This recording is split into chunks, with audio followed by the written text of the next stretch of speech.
Hello friends, നമുക്കിന്നൊരു തേങ്ങാ ചമ്മന്തിയുടെ recipe പരിചയപ്പെട്ടാലോ? ചോറിൻ്റെ കൂടെയൊക്കെ കറി കുറവുള്ള സമയത്ത് വളരെ സിമ്പിളായിട്ട് ഉണ്ടാക്കിയെടുക്കാൻ പറ്റുന്ന ഒരു അടിപൊളി തേങ്ങാ ചമ്മന്തിയുടെ റെസിപ്പിയാണിത്. ആദ്യമായി നമുക്ക് ചൂടായി വന്ന ഒരു ഫ്രൈങ് പാനിലേക്ക് കുറച്ച് വറ്റൽമുളക് ചേർത്ത് കൊടുക്കാം. ഞാനിവിടെ 6 പീസോളമാണ് എടുത്തു കൊടുത്തിരിക്കുന്നത്. നിങ്ങൾക്ക് എത്ര എരിവ് വേണോ അതിനനുസരിച്ച് മുളകിൻ്റെ എണ്ണം ചേർത്ത് കൊടുത്താൽ മതിയാകും. വറ്റൽമുളക് ഇട്ട് കൊടുത്ത് തീ കുറച്ചിട്ട് നന്നായി ചൂടാക്കി എടുക്കുക. കരിഞ്ഞു പോകാതെ പ്രത്യേകം സൂക്ഷിക്കണം.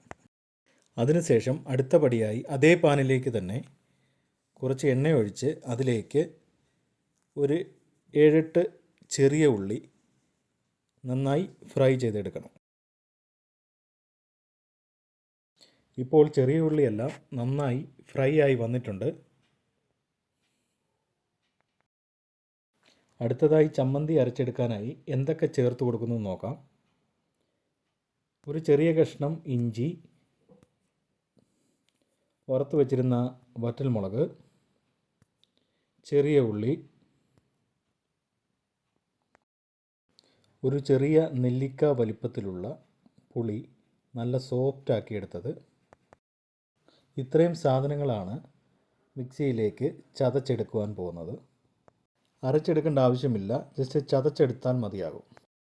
അതിനോടൊപ്പം തന്നെ അല്പം ഉപ്പും കറിവേപ്പിലയും ചേർത്ത് കൊടുത്ത് മിക്സിയുടെ ജാറിൽ നമുക്ക് ചതച്ച് എടുക്കാവുന്നതാണ്.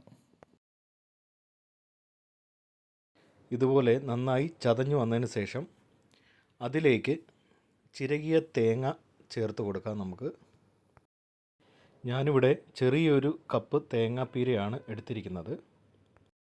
തേങ്ങാപ്പീരയുടെ മുകളിലായി ഞാൻ 1 ടീസ്പൂൺ കാശ്മീരി മുളക് പൊടി ചേർത്ത് കൊടുക്കുകയാണ്. ചേർത്ത് കൊടുത്ത ശേഷം അതോടൊപ്പം തന്നെ 1 ടീസ്പൂൺ വെള്ളവും കൂടെ ചേർത്ത് കൊടുക്കാം. ചമ്മന്തി ഒന്ന് ഉരുട്ടിയെടുക്കുവാൻ വേണ്ടി ആണ് അങ്ങനെ ചേർത്ത് കൊടുക്കുന്നത്.